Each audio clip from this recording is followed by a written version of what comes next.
मृत्यु के बाद 1 घंटे तक होती है यह 7 बातें। जीवन का सबसे बड़ा सत्य है मृत्यु, जिसे कोई टाल नहीं सकता। जो मृत्युलोक में आया है उसे एक दिन अपने शरीर को छोड़कर जाना ही है। शरीर में मौजूद ऊर्जा, जिसे आत्मा कहते हैं, वह समाप्त नहीं होती, बस रूपांतरित होती है। यह ऊर्जा जब शरीर से निकलती है तो यह कुहासे के समान होती है, जिसकी छवि उसी प्रकार होती है जिस शरीर से यह निकलती है। मृत्यु के कुछ समय तक आत्मा को अजब गजब अनुभव से गुजरना होता है, जो आत्मा के लिए भी दुखद और कष्टकारी होता है। आत्मा शरीर से निकलकर कुछ देर तक अचेत अवस्था में रहती है।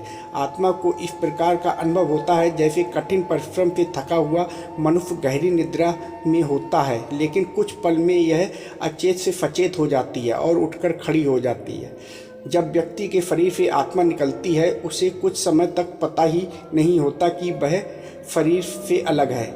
वह उसी प्रकार व्यवहार करती है जैसे शरीर में रहते हुए उसका व्यवहार था। शरीर से निकलकर खड़ी आत्मा अपने सगे संबंधियों को पुकारती है, लेकिन उसकी आवाज़ कोई सुन नहीं पाता है।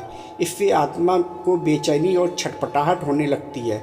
आत्मा परेशान होकर सभी लोगों से कुछ कहना चाहती है, पर उसकी आवाज़ बस उस तक ही गूंजकर रह जाती है, क्योंकि वह भौतिक नहीं अभौतिक ध्वनि होती है और मनुष्य केवल भौतिक चीज़ों को ही महसूस कर सकता है।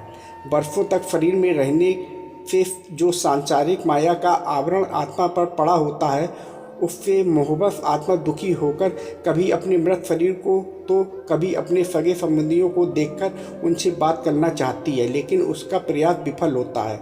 आत्मा कोशिश करती है कि वह फिर से शरीर में प्रवेश कर जाए, लेकिन यम के दूत उसे शरीर में प्रवेश नहीं करने देते। धीरे धीरे व्यक्ति की आत्मा यह स्वीकार करने लगती है कि अब जाने का वक्त हो गया है। मोह का बंधन कमज़ोर होने लगता है और वह मृत्यु लोक विदा होने के लिए तैयार हो जाती है।